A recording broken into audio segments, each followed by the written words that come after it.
नमस्कार, सुप्रभात. मी ऋषाली यादव सारंग. बाप्पा आले, 10 दिवस आपल्या घरी विराजमान झाले. सुख समृद्धीचं देणं आपल्या झोळीमध्ये टाकून आज बाप्पा आपल्या गावाकडचा रस्ता धरतात. बाप्पाला आज भक्तिपूर्ण वातावरणामध्ये निरोप दिला जाणार आहे. हे संपूर्ण वातावरण आपल्याला अनुभवायचं आहे. मात्र आणखीनही महत्त्वाच्या घडामोडींचा आढावा घेणार आहोत. बुलेटिनच्या सुरुवातीला एक मोठी बातमी. ओबीसी मधून मराठा आरक्षण मिळण्यासाठी जरांगेंनी मध्यरात्रीपासून पुन्हा उपोषणाचा हत्यार उपसलाय.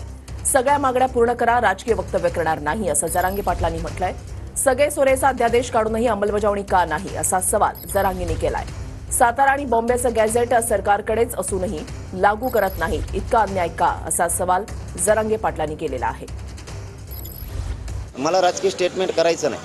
आमच्या ज्या मागण्यात 8-9 मागण्यात तुमच्याकडे ते दिलेल्या सगळ्या सरकारच्या पाठ झाल्या, सगळ्या भारत देशाच्या पाठ झाल्या. त्या तुम्ही जर नाही दिल्या गुडघ्यावर टेकविल्याशिवाय सोडणार नाही. मग मी नंतर राजकीय स्टेटमेंट किंवा काही पुढं 2024ला काय झालं पाड्या आणि हे जर करायचं नसेल असं म्हणणं आहे तुमचं, तर तुम्ही आमच्या सगळ्या मागण्याला अंमलबजावणी द्या.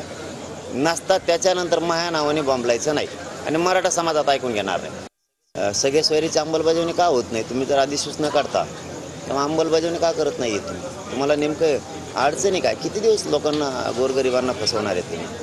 3ही गॅजेट, हैदराबादचं गॅजेट आहे, सातारा संस्थांचं आहे, बॉम्बे गव्हर्नमेंटचं आहे. हैदराबादचं गॅजेट तरी हैदराबादहून आणायचं आहे, त्या संस्थानं त्या राज्यातून आणायचं आहे. पण सातारा संस्थांचं आणि बॉम्बे गव्हर्नमेंटचं सरकारकडेच तरी तुम्ही लागू करत नाही. त्या सरकारी नोंदी असून सुद्धा इतका अन्याय का?